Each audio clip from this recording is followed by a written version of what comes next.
Welcome into our post-game coverage of the South Carolina-Texas A&M game this afternoon here at Kyle Field in College Station, Texas, where the Gamecocks fall to the Aggies 30-17.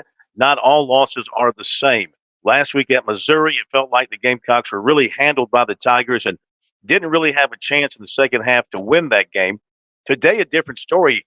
The Gamecocks lose it, but it wasn't like they were handled and had no chance. They had a chance. In the fourth quarter, they scored early to pull within a touchdown.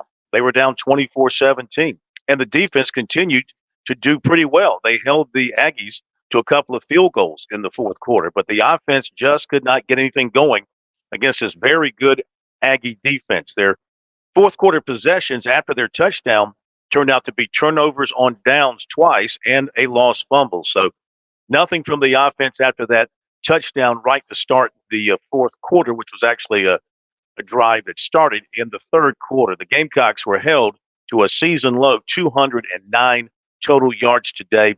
A&M had 354 yards, most of that through the air, 249 by their quarterback, Max Johnson. The Gamecock secondary is a mishmash.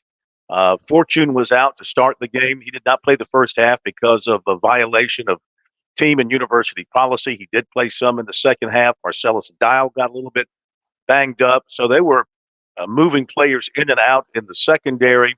They started Judge Collier in the secondary today. On the offensive line, that too continues to be a revolving door. Another look up front on the offensive line today with a different starting lineup. So they continue to deal with a bunch of injuries throughout the team, and it's no doubt catching up to them in some areas. And they had a hard time with Johnson today, and that was about the only thing that A&M had going offensively. They only rushed for 105 yards. The Gamecocks had only 33 yards rushing. However, Mario Anderson had 72. The lost yardage off of the sacks comes off the running game, and so that's why you have that difference there.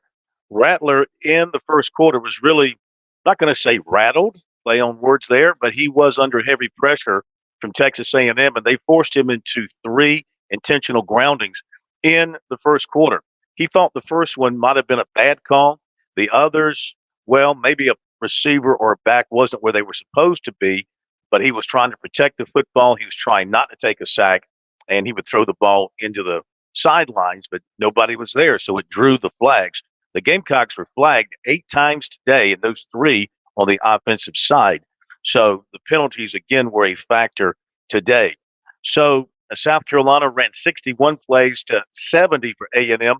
Beamer was hoping to hold A&M to under 80 plays. Still, A&M was very good at converting third down, 7 of 19, and fourth down, 4 of 4 on those short 1-yard quarterback sneaks. So 11 of 23 in converting, 36 minutes of ball possession time for A&M today. So they won in that category. And again, the Gamecocks did not force a turnover. They gave it up one time, and they did not force a turnover. That's 13 straight quarters where they have not created a turnover.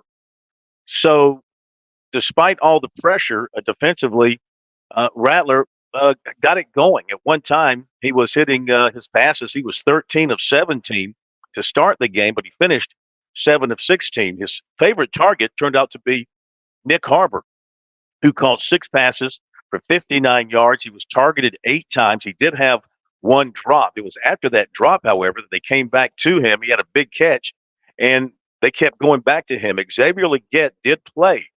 You might recall earlier in the week on Sports Talk, Chuck Reedy said, according to his sources, that Legette was in a concussion protocol. But he got cleared, and he did start today, but he just didn't seem like himself. He wasn't getting open all that regularly. He was targeted 6 times, but he only had 3 catches for 20 yards, nothing of a big nature there. So that's a big miss in the Gamecocks offense when he's not able to do what he can do. The Gamecocks' longest pass completion was only 23 yards, and the longest run was by Anderson, who broke off a 29-yarder. You know, Rattler, who had broken off some runs recently, never even tried to run the football, didn't attempt to get out of the pocket very much, never attempted to take off down the field, never saw openings against the pressure, or he could maybe find some running room up the middle. Either he didn't see it or it just wasn't there.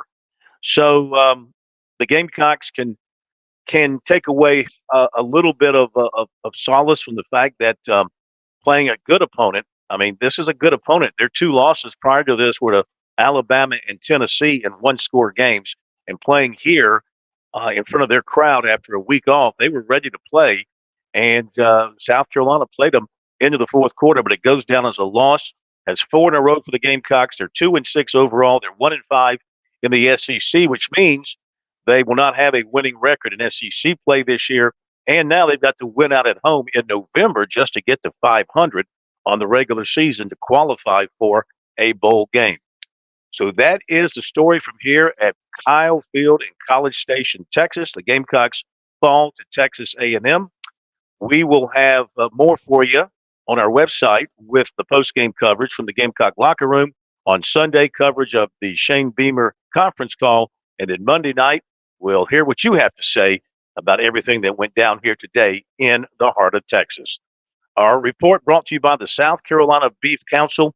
Thanks for checking us out here on Sports Talk SC.